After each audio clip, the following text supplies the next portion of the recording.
Anong tawag sa lugar sa Maynila na pumuputok? Ano? Eddie.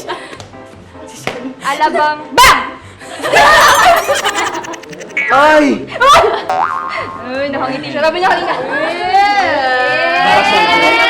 Sinabi ko, Bakit walang umaga at gabi ang Japan? Dahil sila ay mga hapon. Hapon!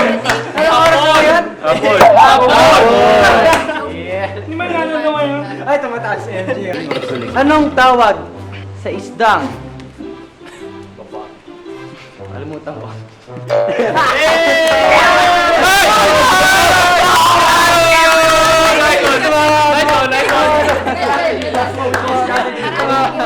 Okay, babawi ka. Hirap ako nila. Tulong mo, tulong mo. Sa si Ashley. Lock.